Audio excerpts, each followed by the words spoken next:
विश्वनाथ भगवान की जय। महाकालेश्वर भगवान की जय। ओमकारेश्वर भगवान की जय। कुबेरेश्वर महादेव की जय। हर हर महादेव, हर हर महादेव, हर हर महादेव। काशी विश्वनाथ, ओगरदानी, त्रिकालदर्शी, कैलाशी, विनाशी भगवान शिव, जिनकी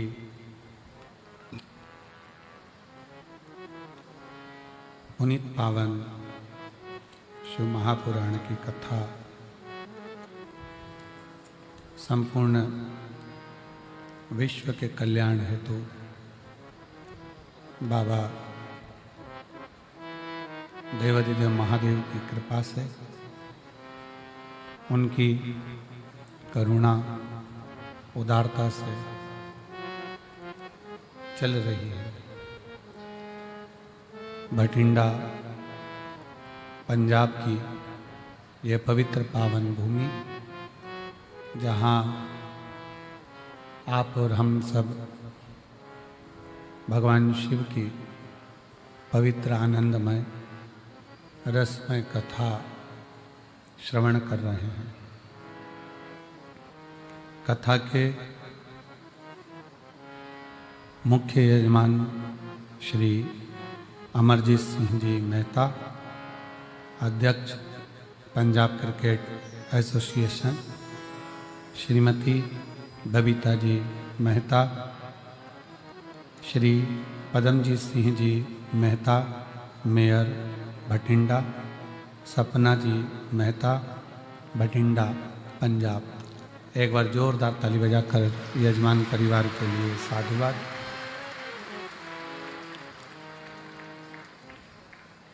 शिव कृपा से, भगवान शंकर की उदारता से, उनकी करुणा, उनकी दया से प्रेशर बढ़ाओ। ये पवित्र पावन शिव महापुराण की कथा अपने जीवन की सार्थकता को सिद्ध कर रही है। के डेरे का चपटी बहुत में है खजाना कुबेर का। हे गंगाधार मुक्ति द्वार ओमकार तू, भोले ओमकार तू। आयुष शरण तिहारी शंभु तार तार तू। बखान क्या करूं मैं राखों के ढेर का। चपटी बहुत में है खजाना कुबेर का। हे गंगाधार मुक्ति द्वार ओमकार तू, भोले ओमकार तू। आयुष शरण तिहारी शंभु तार तार तू। शिव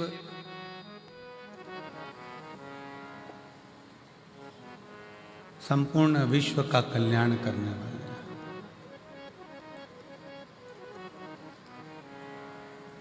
बस देवाधिदेव महादेव को पहचान के नेत्र की जरूरत है।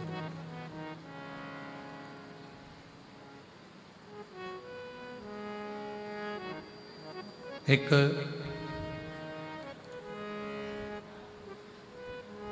लंबा चलना है ना, बहुत दूर तक अगर जाना है, बहुत लंबा चलना है, और जूता भी आप पहने हुए हो, पाँव में जूता पहने हुए हो और बहुत लंबा चलना, उस जूते के अंदर एक छोटा सा बारीक सा अगर कंकर आकर पड़ गया, उसमें आकर गिर गया,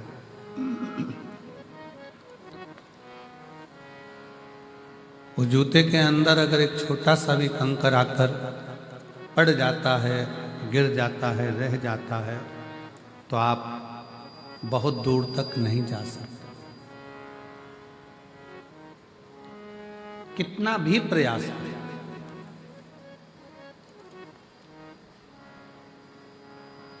बहुत लंबा चलना है तो कंकर को जूते में से निकाल कर बाहर फेंकना पड़ेगा। उसी तरह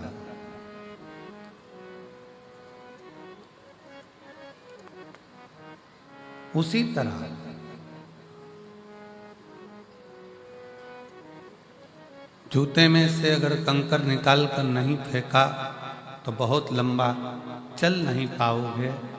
जिंदगी भी ऐसी ही है, मन में से अगर अहंकार निकाल कर नहीं फेंका तो मंजिल तक नहीं पहुंच पाओगे।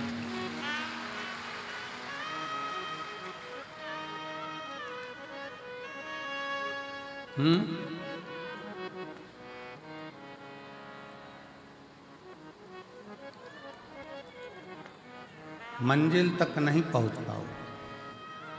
जूते में से कंकर का निकालना जरूरी है और मन से अहंकार का निकालना जरूरी है। शिव जी ने कामदेव को क्यों भस्म करा? भगवान शंकर को ऐसी क्या पड़ गई थी जो कामदेव को भस्म करना पड़ा? मेरे शंकर भगवान कामदेव को भस्म नहीं करते, पर कामदेव के अंदर अहंकार इतना आ गया था कि भगवान शंकर को कामदेव को भस्म करना ही पड़ा। अहंकार में तीन गए, धन, वैभव और वंश। ना मानो तो देख लो रावण, कौरव और कंस, ये तीनों अहंकार में चले जाते हैं। इन तीनों का वंश पूरा अभिमत्ता में मिट जाता है, पूरा अभिमत्ता।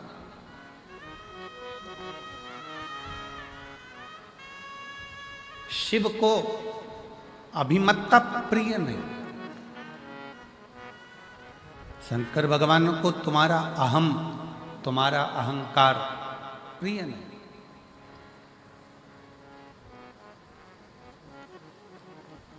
आप अपने जीवन में हम श्री अमरजीत सिंह जी मेहता जी को इस चीज के लिए धन्यवाद देंगे कि उनसे जब भी बात करो, चाहे फोन पर बात हो, आशीष जी कराएं, चाहे सामने कभी मिलते हैं, बात होती है, तो हम उनसे कहते हैं कि बाबा की ऐसी कृपा हुई कि भटिंडा में ये दूसरी बार कथा हुई। तो अमरजीत जी हमेशा अपनी भाषा में कहते हैं कि गुरुदेव, ये हम नहीं करा रहे। और मैं उनके बेटे को भी यही कहूँगा, पदम जी को, कि उनके मुख से भी यही शब्द निकलता है कि गुरुदेव, ये कथा, ये सत्संग, ये संगत हम नहीं करा रहे। ये तो कहीं स्वयं भटिंडा की भूमि पर, ये भटिंडा में रहने वाले रहवासियों के कोई पुण्य प्रबल हुए होंगे तो इन्होंने ये कथा करा।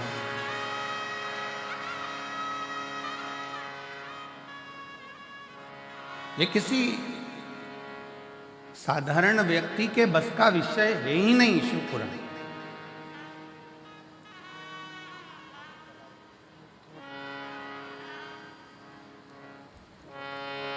शंकर भगवान की पुराण को करवाने के लिए भगवान शंकर पूरा छलनी से छान लेते हैं और फिर जान लेते हैं कि यह सही है, करवा पाएगा कि नहीं करवा पाएगा, तब करवा पाते हैं। शिव है।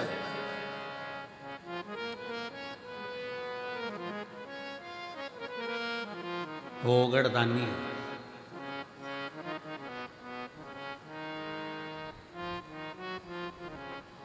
जब बात करो अमरजीत जी से, वो एक ही बात कहते हैं मेहता जी की, गुरुजी बाबा करा रहे हैं, कराएं।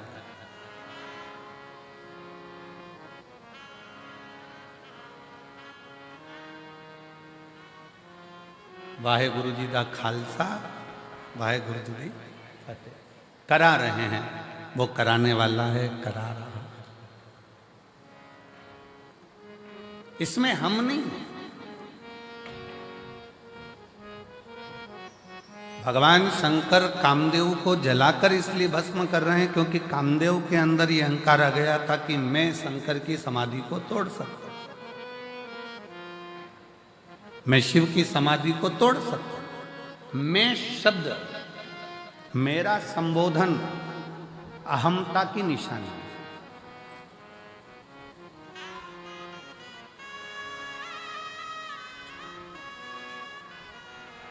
जिस दिन आपके अंदर, कल कथा में कहा था कि जिस दिन आपके अंदर ये आ जाएगा कि मैं दुकान कर रहा हूँ, मैं मकान कर रहा हूँ, मैं गाड़ी चला रहा हूँ, मैं घर चला रहा हूँ, मैं परिवार चला रहा हूँ, मैं रिश्ते निभा रहा हूँ, समझ लेना कि उस दिन अब तुम्हारा थोड़ा थोड़ा डाउन होना चालू होगा। कामदेव ने अपनी भाषा में कह दिया कि मैं शिव की समाधि को तोड़ सकता हूं, मैं शंकर भगवान की समाधि को तोड़ सकता हूं।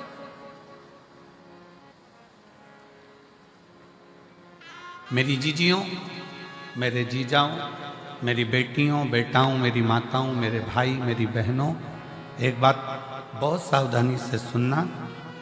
नवरात्रे आते हैं, नवरात्रे आते हैं। नवरात्रे में आप माता रानी के व्रत कर लेते हो, जोत जला लेते हो, माता रानी का व्रत करते, उपास करते, जागरण करते, जोत जलाते, पूजन करते, निवेदन करते। और अभी फिर चैत्री नवरात्रे आएंगे, आप फिर आराधना करोगे, फिर साधना करोगे, फिर जोत जलाओगे, फिर माता रानी को याद करोगे, फिर व्रत रखोगे। आप कितने भी व्रत करो, आप कितनी भी जोत जलाओ, आप कितना भी जागरण करो, पर 4 लोगों के सामने जाकर ये कभी मत कहना कि मेरे जैसा व्रत कोई नहीं कर सकता, मेरे जैसा जागरण कोई नहीं कर सकता और मेरी जैसी जोत कोई नहीं जला सकता। ये अभी मत कहो। आपके मुख से तो शब्द निकलना चाहिए, आपके मुंह से तो, आपके मुख से तो वाणी निकलना चाहिए कि वो माँ अम्बा, जगदम्बा, दुर्गा भवानी, माँ वैष्णव रानी, माँ जगत जननी, माँ नैना, माँ मनसा, माँ कांगड़ा, माँ चिंतपूर्णी, माँ ज्वाला, उसकी जैसी इच्छा होती है वैसा व्रत करा लेती है, और उसकी जैसी इच्छा होती है वैसा जागरण करा लेती है, और उसकी जैसी इच्छा होती है वैसी जोत जला लेती है। हमारी सामर्थ्यता नहीं है।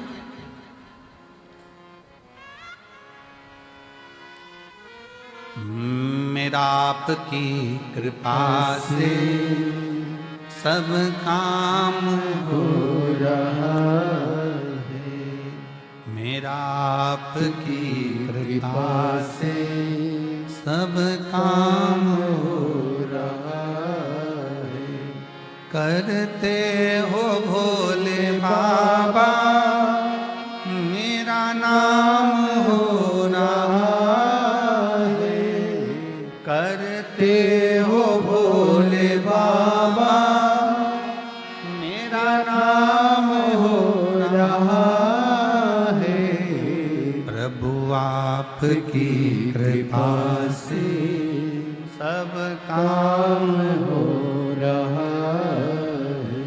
भोले आपकी कृपा से सब काम हो रहा है। हमारा अहम हमें त्याग है, हमारी अभिमतता हमें त्याग है, हमारे भीतर का अहंकार हमें त्याग है।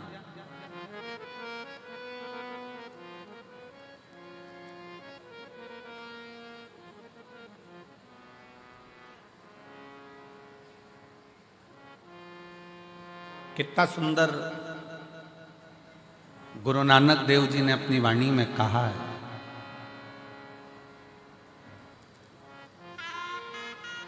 कि जब संगत आवे, जिस समय पर दरवाजे पर कोई संत, कोई साधु, कोई सन्यासी, कोई तपस्वी, कोई साधक, कोई उपासक, कोई भक्त, कोई दीन, कोई दुखी तुम्हारे दरवाजे पर आवे, गुरु नानक देव जी अपनी वाणी में कहते हैं कि उस रब की सेवा से बड़ी सेवा होती है किसी गरीब को, भूखे को भोजन कराने की सेवा।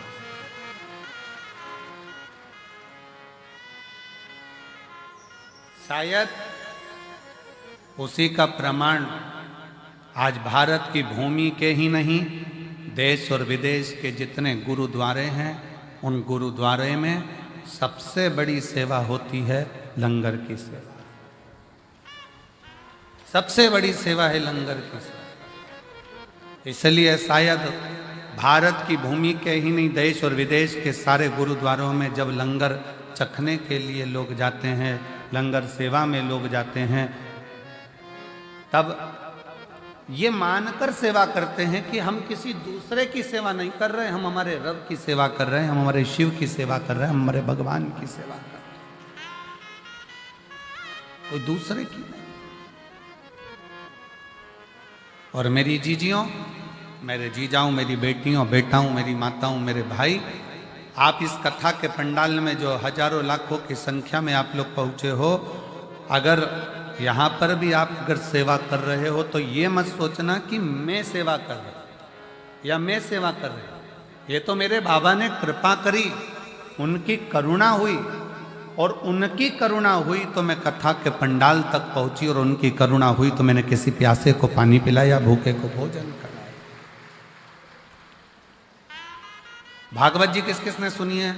हाथ उठाओ जरा। सबने सुनी है? रखो हाथ नीचे। भागवत सुनी होगी तो उसमें एक प्रसंग आता है, भगवान सुदामा और भगवान कृष्ण।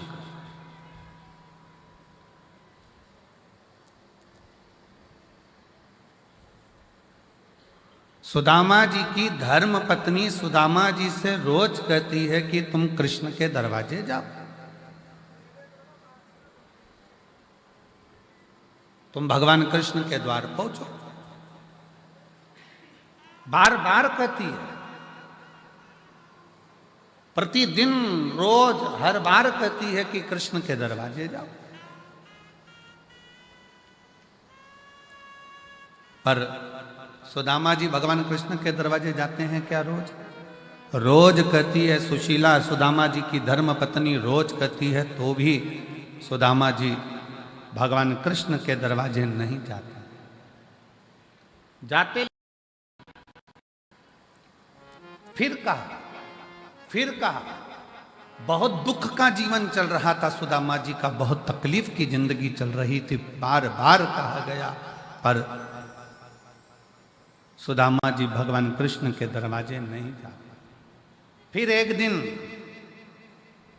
सुशीला ने, सुदामा जी की पत्नी ने कहा कि तुम रुको, मैं पड़ोसी के घर से कुछ लेकर आती हूं। पड़ोसी के घर से तंदूल मांग कर लाई, पल्लू में बांधा, बांध कर सुदामा जी को दिया। सुदामा जी ने वो तंदूल को चावल अपनी बाजू में दबाया और दबाकर लेकर चले गए। ध्यान देना, सुदामा जी के पल्लू में पुण्यमय तंदूल आया तो सुदामा द्वारकाधीश के पास पहुंचे। शिव महापुराण की कथा कहती है, जब हमारी जिंदगी में कोई पुण्य हमारे पल्ले में आता है तब जाकर हम शिव महापुराण की कथा तक पहुंच पाते।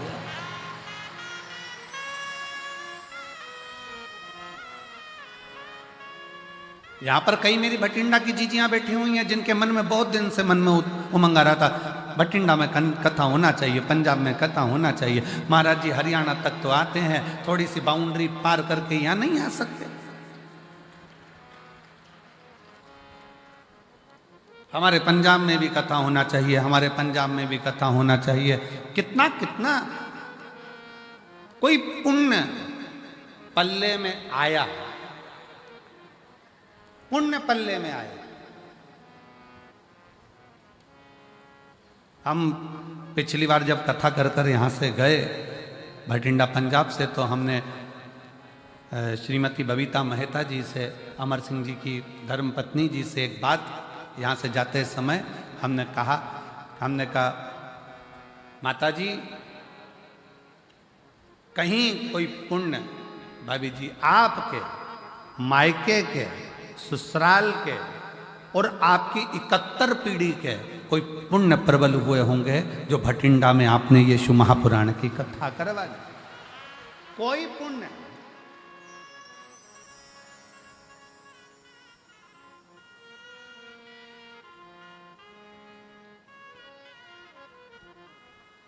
और मैंने तेरे ही भरोसे बाबा, तेरे ही भरोसे हवा बिच उड़ती जावांगी बाबा, डोर हटो छड़ीला मैं कटी जावांगी भोले में तेरी पतंग, शंभो में तेरी पतंग हवा बिच उड़ती जावांगी बाबा, डोर हटो छड़ीला मैं कटी जावांगी। कोई पुण्य हमारे प्रबल होंगे।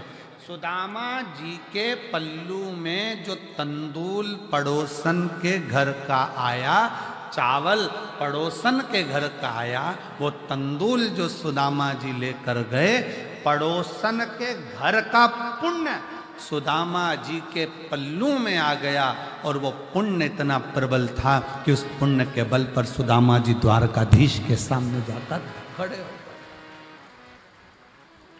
हमको इधर पंजाब का तो नहीं मालूम, पर हमारे मध्य प्रदेश में एक रीति चलती है कि दिवाली के समय पर, होली के समय पर, बैसाखी के समय पर, लोहड़ी के समय पर हमारे उधर ऐसी रीत चलती है कि हमारे घर से मिठाई दूसरे के घर जाती है और दूसरे के घर से मिठाई हमारे घर आती है। अब हमें पंजाब का तो नहीं मालूम, पर हमारे उधर तो ये रीत चलती है।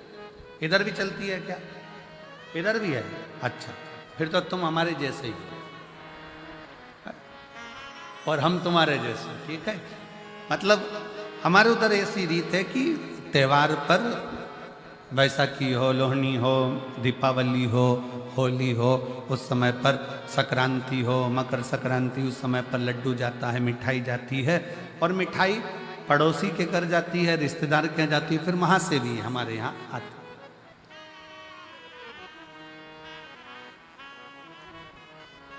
और जितनी अच्छी अपने घर की नहीं लगती उतनी पड़ोसी के घर की लगती है। हमारी मासी जी के यहाँ से आई, मामा जी के यहाँ से आई, काका जी के यहाँ से आई, काकी जी के यहाँ से आई, वहां से आई।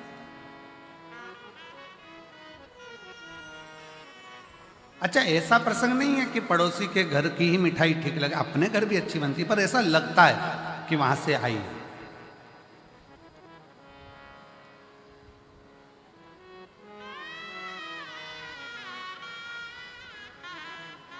और कभी कभी वो एक प्रसंग याद आ जाता है ना कि वो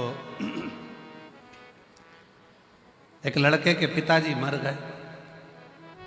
लड़के की माँ ने कहा, बेटा चल हरिद्वार में चल के पिंडदान करना। चल। माँ और लड़का दोनों हरिद्वार पहुंच गए। घाट पे पंडित जी ने पिंडदान करवाया।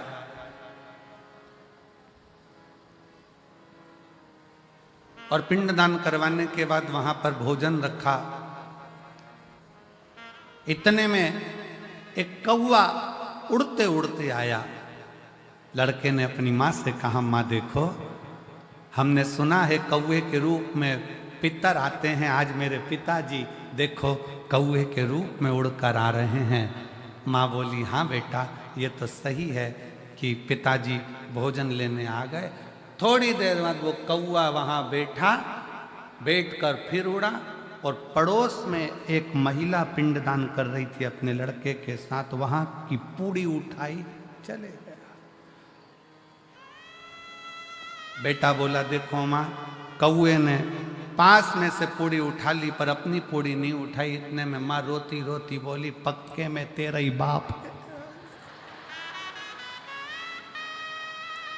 पक्के में तेरा ही बाप है। कभी उनको अपने घर का पसंद ही नहीं आया, जब भी खाया पड़ोसी के घर ही खाया। ये तेरा ही बाप है, ये निश्चित हो गया, ये पक्का हो।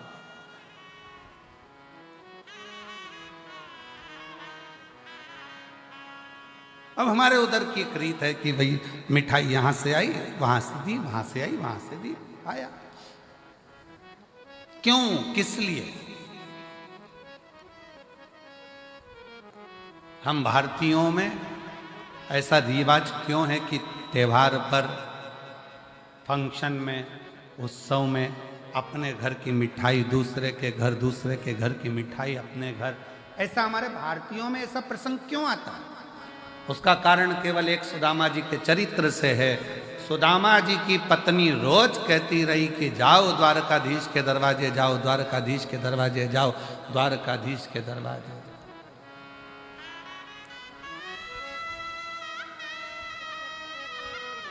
और सुदामा रोज विचार करते हैं कि जाऊंगा।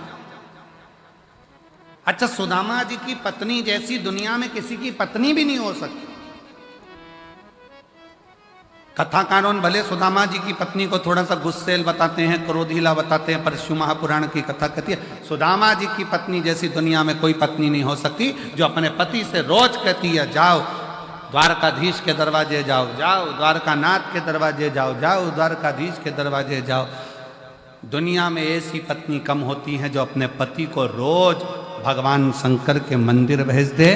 दुनिया में ऐसी पत्नी कम होती हैं जो रोज अपने पति को भगवान के दरवाजे पर भेज दे, सत्संग में भेज दे।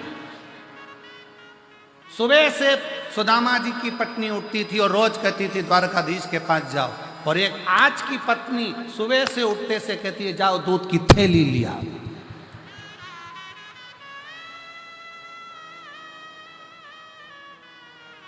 और ऊपर से भी फोन करती करती कह रही है ब्रेड का पैकेट भी ले आना। और सुनो,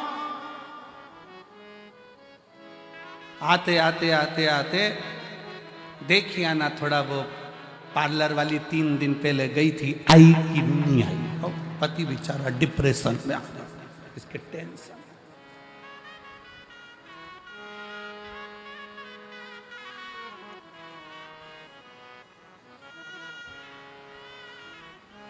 सुदामा जी की पत्नी रोज कहती है, पर सुदामा जाते नहीं है।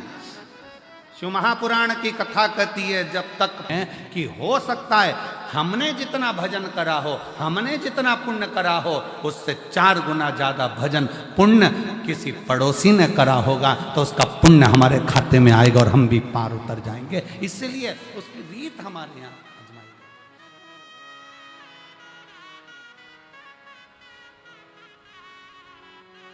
और मेरे भोले तेरा सहारा है,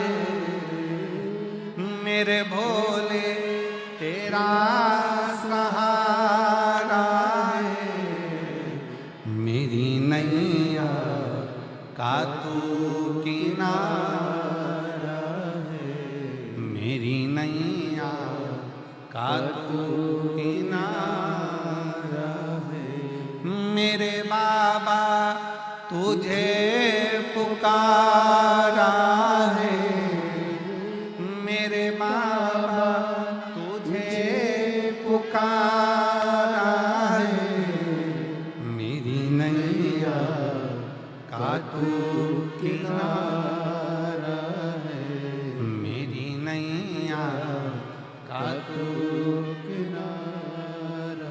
हमारे पल्लू में अगर पुण्य है तो हम सत्संग में गए हैं, हमारे पल्लू में अगर पुण्य है तो हम गुरुद्वारे गए हैं, हमारे पल्लू में अगर पुण्य है तो हम शिव के द्वारे गए हैं, हमारे पल्लू में अगर पुण्य है तो हम माता रानी का दर्शन करने गए हैं, हमारे पल्लू में अगर पुण्य है तो हम भगवान का भजन कर रहे हैं, अगर पुण्य नहीं है तो हम भजन भी नहीं कर सकते।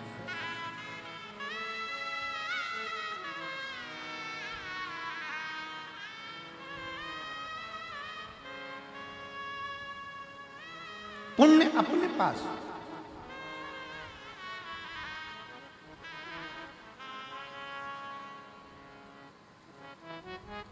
अब पुण्य कैसे कमाओगे? शिव महापुराण की कथा कहती है, हमने पहले भी कथा में कहा, ये कौन सा हाथ है? सीधा। ये कौन सा हाथ है? जम के बोलो, उल्टा। पुण्य का काम कैसे करते हो? जम के बोलो जरा, सीधे हाथ से। एक दिन इस उल्टे हाथ को बड़ा बुरा लगा कि जो भी कुछ करे तो यही करे, हवन करे तो ये, दान करे तो ये, पुण्य करे तो ये, सत्कर्म करे तो ये, अपन तो बेकार में पैदा हुआ। इस उल्टे हाथ को थोड़ा सा बुरा लगा।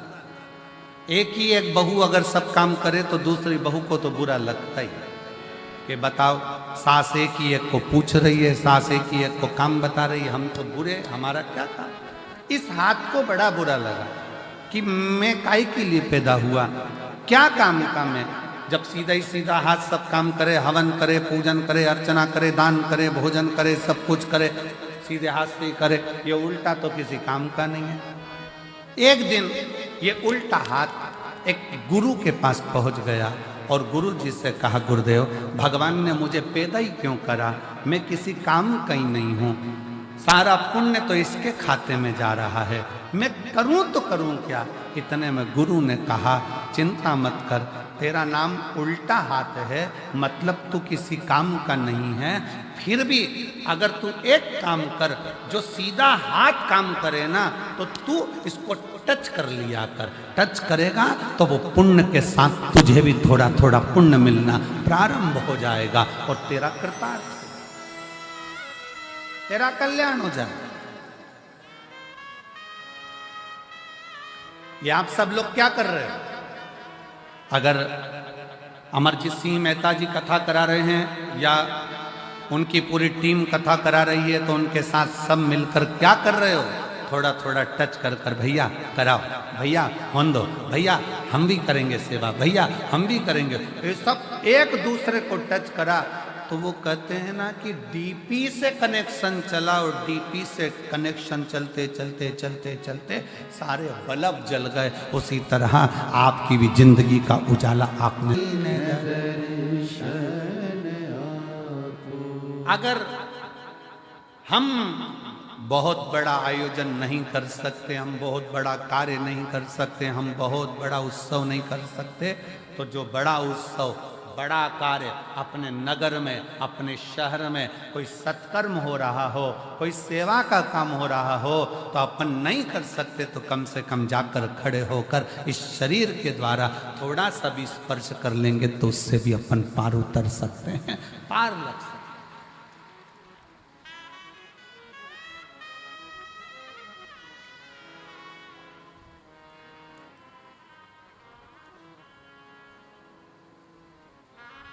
श्रेष्ठ कर्म हमारा हमें परमात्मा तक ले जाता है।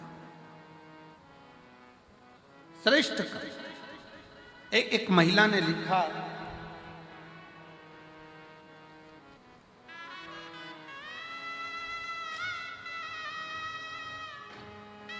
मैं बबीता, काम्बोज, सहारनपुर। सहारनपुर कहाँ पर है? यही है आसपास है, यूपी सहारनपुर है। सहारनपुर की रहने वाली हूँ, कहीं बैठी हो आप ही हैं, आ जाओ, बेलपत्र लेकर के आ जाओ। मैं सहारनपुर की रहने वाली हूँ, बबीता कंबोज। मेरा मोबाइल नंबर ये है। गुरुदेव, मैं वर्णन करना चाहती हूँ, जब पहला कोविड आया था 19 का, तब मेरे पति को कोविड हुआ और उनकी दोनों आंखें चली गई। दोनों आंखों से दिखना बंद हो गया। डॉक्टरों ने जांच करी। जांच करने पर डॉक्टरों ने कह दिया कि वो कोविड के कारण इनके आंखों की नली सूख गई है, उसके कारण इनकी आंखों की रोशनी मुश्किल है किया। एक जगह पर दिखाया, मन नहीं माना। तब हम फिर चंडीगढ़ ले गए। चंडीगढ़ में पीजीआई में दिखाया, गुड़गांव में दिखाया, हरिद्वार में दिखाया, दिल्ली में दिखाया। ऐसे जगह जगह पर हम हमारे पति को लेकर गए, पर डॉक्टरों ने मना कर दिया कि इनकी आंख जो कोविड का असर हुआ है उसके कारण बस इनके दोनों नेत्र की नसें सूख चुकी है, ये रोशनी अब आएगी। किसी ने चेन्नई का कहा, वहां दिखाया, पर रोशनी आंखों की नहीं है। अब आखिरी में हम हार गए। तब किससे कहें? हमारी एक परिचित ने कहा कि टीवी पर कथा आती है, 1 बजे वो सियोर वाला महाराज कथा कहता है, शिव पुराण चलती है, तुम्हारे पति को भी सुनाओ, तुम भी सुनो। हमने कथा सुनना प्रारंभ करा और कथा सुनते सुनते हमने शिवजी पर जल चढ़ाना प्रारंभ करा। जल चढ़ाया हुआ अपने पति की आंखों पर लगा देते, बेलपत्री खिला देते। तब अपनी पड़ोसन से कहा कि तुम, पति तो नहीं जा सकता, क्या तुम मेरे साथ सीहोर चलोगी? हम हमारी पड़ोसन के कहने पर उसके साथ सीहोर गए।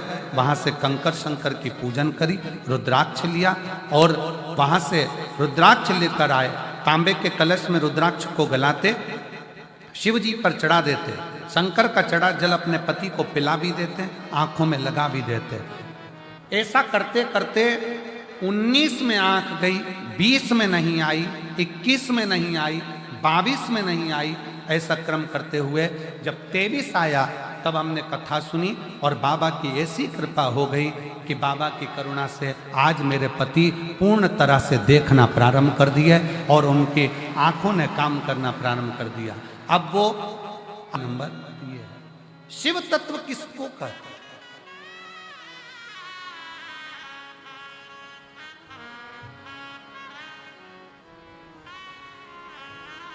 शंकर की भक्ति किसको कहते हैं?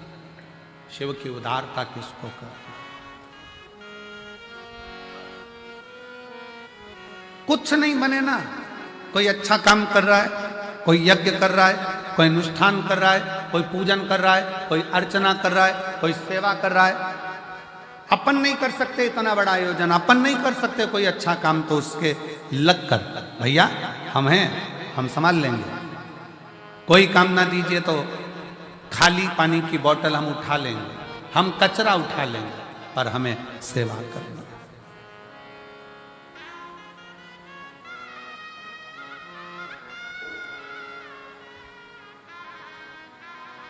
और भला किसी का कर न सको तो बुरा किसी का मत करना, फूल नहीं बन सकते तो फिर कांटे बनकर मत। अच्छा करिए, अच्छी सोच रखिए, अच्छे विचार रखिए।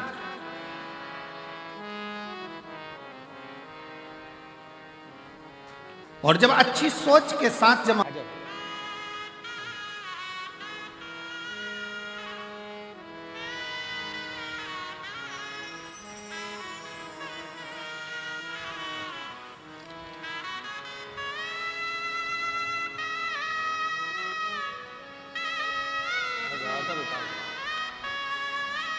रोते नहीं है तो आंख के आगे बाबा की कृपा है ना, रोना आंसू पहले पोछो, आंसू पोछो पहले।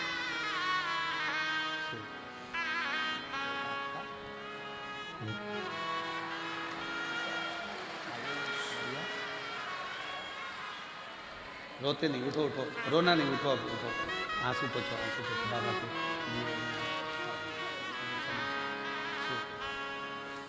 पति की आंखें पहले कोविड में चली गई, देखना बंद कर दिया, नेत्र नहीं। डॉक्टरों ने जवाब दे दिया था, चंडीगढ़ के पीजीआई कॉलेज के, गुड़गांव के, हरिद्वार के, चेन्नई के, दिल्ली के, सब ने मना कर दिया था आंखें नहीं आएगी क्योंकि नसें सूख गई। पर अरे तेरा ही दिया मैंने खाया पिया है, तेरा शुक्रिया है, तेरा। शुक्रिया है। अब वो मोटरसाइकिल भी चलाते हैं, अपना काम भी करते हैं और दुकान भी संभाल लेते हैं। अब उनको पूरा दिखना प्रारंभ हो गया। ये शिव है।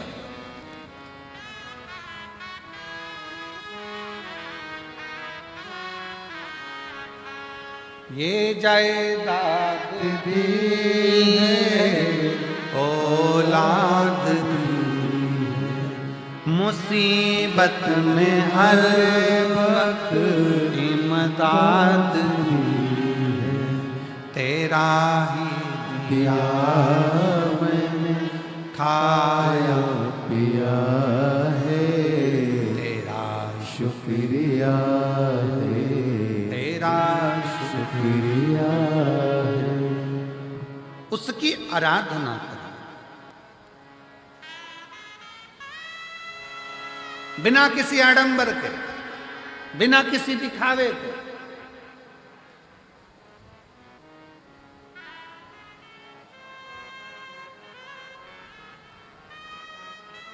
केवल एक विश्वास, एक भरोसा,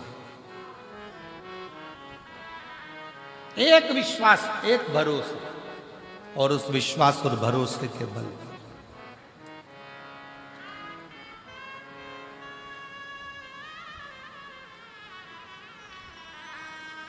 शिव महापुराण की कथा कहती है, पल्लू में अगर पुण्य बंध गया, पल्लू में अगर पुण्य आ गया,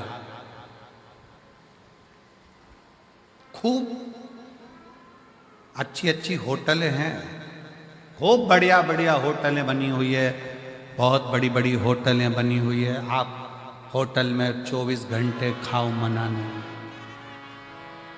मना नहीं। पर यदि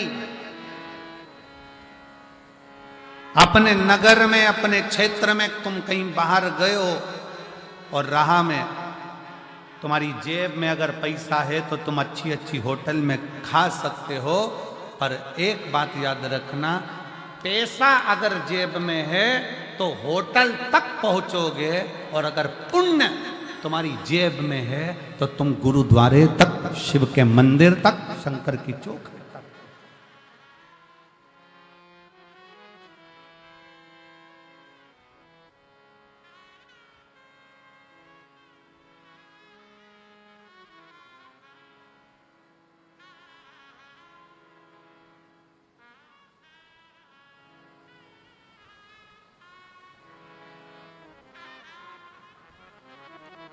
जेब में है तो पहुंच। एक बार की बात है, लगभग 15 साल हो गए होंगे, 15 साल से भी लगभग ज़्यादा हो गए होंगे, 15-16 साल के करीब में हो गए होंगे। हम बद्रीनाथ जा रहे थे। बद्रीनाथ जाते जाते बीच में रास्ता में थोड़ा सा पहाड़ पर्वत धंस गया हो और निकलने का रास्ता बंद हो गया।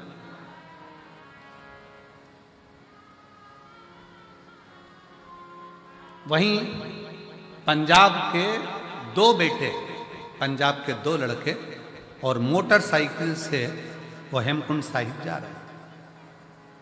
रास्ता बंद पड़ा हुआ है और सब लोग परेशान हैं, बच्चे भी परेशान हैं। वो दोनों लड़के गाड़ी को खड़ा करे, मोटरसाइकिल को साइड में, बुलेट को, और वो दोनों लड़कों ने तुरंत पत्थर उठा उठा कर उस रास्ते को क्लीन करा, रास्ता साफ करा। जब रास्ता साफ हो गया तब हम नीचे उतरकर उन दोनों बेटों के पास में गए और हमने उन दोनों बच्चों से कहा, हमने कहा कि भाई तुम्हारी मोटरसाइकिल पर, बुलेट पर तो इतने सारे कपड़े भी नहीं है, इतना सारा सामान भी नहीं है, फिर आप इतने ठंड में ऊपर जा रहे हो हेमकुंड साहिब के लिए, तो कैसे जाओगे? तो कहा महाराज जी वहां सारी व्यवस्था है, सब व्यवस्था। फिर हमने उन बच्चों से कहा, हमने कहा कि बेटा एक बात तो पक्की है कि तुम्हारी जेब में नोट की गड्डी हो चाहे ना हो, पर तुम्हारे दिल में पुण्य की गड्डी बहुत बड़ी पड़ी है, इसलिए बाबा बुला रहा।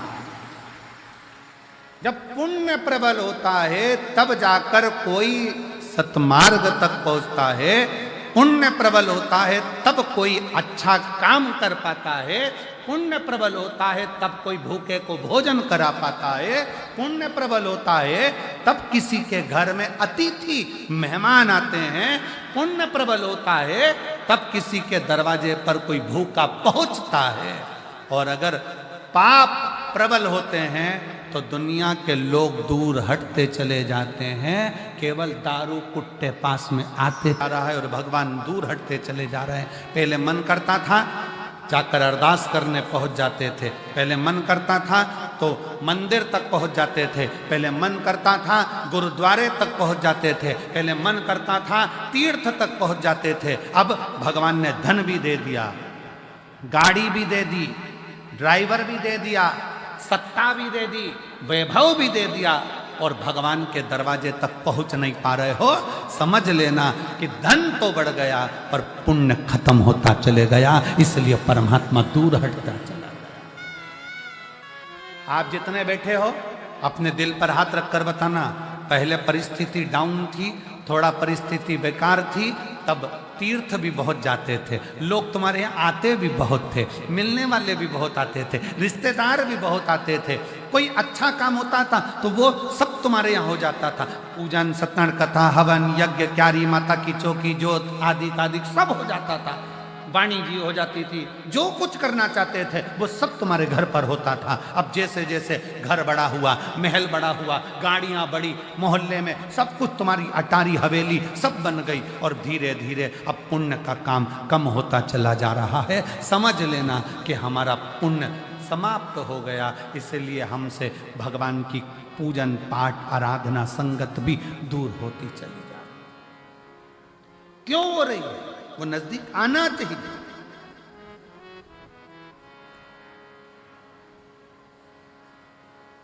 पहले छोटा सा घर था, मेहमान ज्यादा आते थे, घर बड़ा हो गया,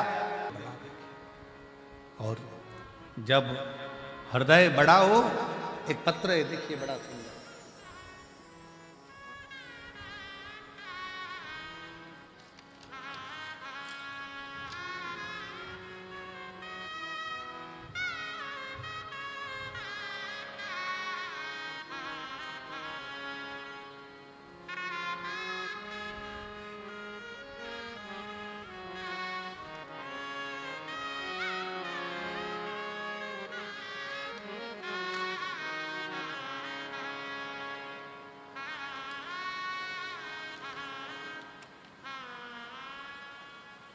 मेरा नाम आरती, पति का नाम अखिल, पिता सुरेश कुमार रंगीला, मोबाइल नंबर ये है,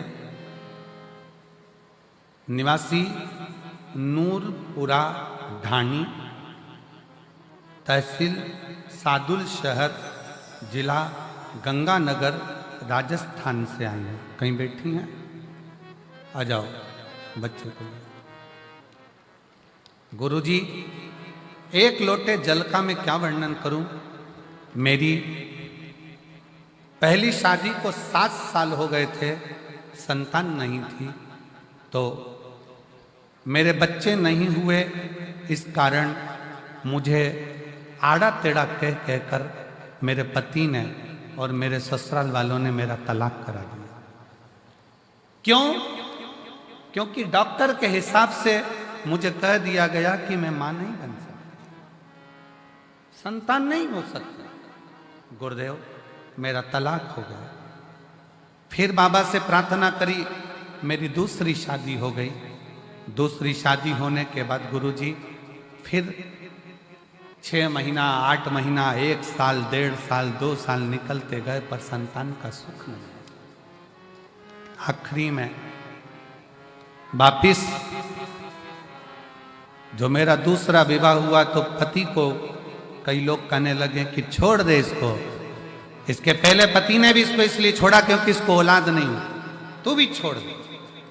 तब डॉक्टरों को दिखाया, डॉक्टरों ने तो मना करा, पर आखिरी में उसी हॉस्पिटल में एक दरवाजे पर एक प्यून खड़ा था। उस प्यून के कहने पर मैंने शंकर को मंदिर में जाना प्रारंभ करा, एक लोटा जल चढ़ाना प्रारंभ करा, और आस्था चैनल पर जो कथा आ रही थी उस कथा को सुनना प्रारंभ करा।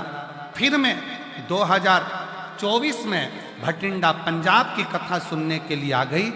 बाबा को झोली पसार कर पंडाल में से कहकर गई, बाबा कहीं मेरा दूसरा तलाक भी ना हो जाए, मुझे औलाद देने की जवाबदारी तेरी है। तब बाबा की कृपा से 5 महीना भी पूर्ण नहीं हुआ और शिव की कृपा से मेरा गर्भ ठहर गया और बाबा की कृपा से मुझे संतान की प्राप्ति हुई। मैं बाबा को यहाँ प्रणाम करने के लिए आई हूँ। गुरुदेव, 4 दिसंबर को मेरे घर में संतान की प्राप्ति हुई है। मैं शिव को नमन करने, शिव। एक लाइन अच्छी लिखी है, बाबा फिर निवेदन करूंगा, ना जाने कौन सा पुण्य अमरजीत जी, बबीता भाभी जी को, पदमजीत जी को बहुत बहुत साधुवाद दूंगा। ना जाने कौन सा पुण्य आपका और ना जाने कौन सा पुण्य इस भटिंडा वालों का प्रबल हुआ होगा जो शिव महापुराण की कथा इस भटिंडा पंजाब में पहुंची। पुण्य है ये हमारा।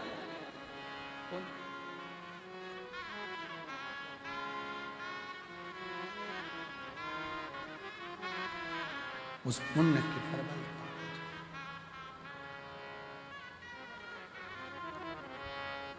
जब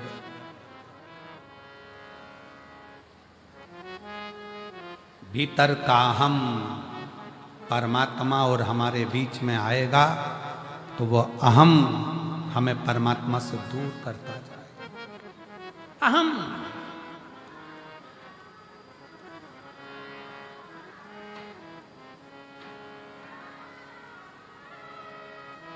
कल परिवार में से खबर आई कि एक मांगलिक कार्य है और उस मांगलिक कार्य को 11 तारीख का वो मांगलिक कार्य है तो उसमें आना जरूरी है और परिवार का कार्य। तो हमने अमरजीत जी से कहा कि भैया आशीष को खबर करी कि ये मैसेज अमरजीत जी को दे दो कि कथा जो 7 दिन की है वो कथा 5 दिन में पूर्ण करेंगे और कथा जो 12 तारीख को पूर्ण होना थी वो 10 तारीख को हम पूर्ण करके 10 तारीख को हमें निकलना पड़ेगा। 11 तारीख और 12 तारीख का 2 दिन का परिवार में कार्य है और बहुत जरूरी है उसमें जाना। अब वो खबर पद्म बेटा को मिली और पद्म बेटा पद्मजीत जी मेहता आशीष के पास आए कि आशीष भैया बात करना है। कहा क्या? कहे गुरुजी से बोलो ना कि 7 दिन की पूरी कथा करें। गुरुजी 5 दिन की कर रहे हैं। हमने आशीष जी से कहा कि पद्म को बोलो, बाबा फिर बुलाएगा। जो 5 दिन अगर मिले हैं ना तो ये 5 दिन भी अपनी झोली इतनी भर लो कि अगले वर्ष फिर बाबा कृपा कर दो। इतनी कृपा। ये 5 दिन भी अगर मिले हैं तो जीवन के वो लक्ष्य बनाकर, वो आनंद बनाकर सुनो। और मेरा फिर भटिंडा वासियों से निवेदन है, आज कथा का दूसरा दिन हो गया, 3 दिन की कथा और है आपके पास में। ऐसा झोली पसार कर सुनना कि मेरे बाबा अगली बार हमें इतना देना कि हम भी शिव महापुराण की कथा इस भटिंडा शहर में करा सकते। ऐसी कृपा श्रवण करो दिल से। पुण्य प्रबल होता है तब कहीं भगवान शंकर की कथा, कहीं गुरु की वाणी, कहीं संत की वाणी अपने जीवन में आती है, अपने जीवन। इसलिए निवेदन है, भटिंडा में जो लोग कथा श्रवण करने आ रहे हैं पंजाब में, वो ध्यान रखेंगे कि कथा 6 तारीख से चालू हुई है, वो 10 तारीख को विराम होगी। और आखिरी दिन की जो कथा है वो समय आप लोगों को तो हमेशा मालूम ही है। कौन सा समय रहता है? सुबह 8 बजे से 11 बजे तक समय रहता है। 11 बजे कथा विराम होकर मेरा बाबा आपकी झोलियां भरकर यहाँ से विदा लेकर चले जाते। पुण्य के ये 5 दिन है, सुनो, धारण करो और अपने जीवन में उतारो।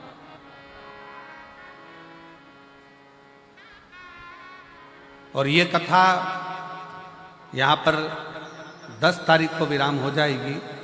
फिर कथा, अगली कथा की जो जानकारी है, कई लोग कहे अगली कथा की जानकारी, तो 21 तारीख से 27 मार्च तक, 21 मार्च से 27 मार्च तक जसपुर छत्तीसगढ़ की पावन धरा पर 1 बजे से 4 बजे तक जसपुर छत्तीसगढ़ में शिव महापुराण की कथा 7 दिवसीय होगी। जसपुर वाले, छत्तीसगढ़ वाले को बहुत बहुत बधाई हो।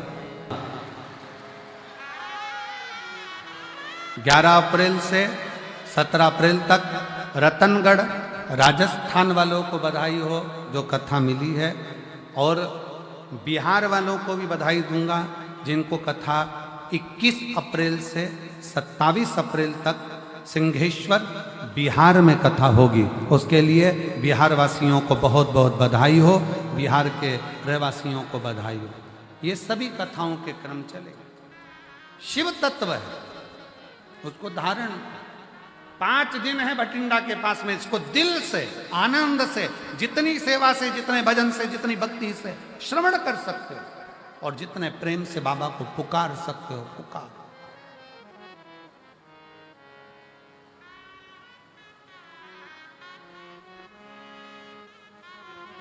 शिव कथा कर रही है, भगवान शंकर का चरित्र कर रहा है, शिव महापुराण की कथा कर रही है, भगवान शिव का चरित्र कथा है। कथा सुनने के बाद मेरे चैनल को लाइक और सब्सक्राइब करना ना भूलें। हर हर महादेव।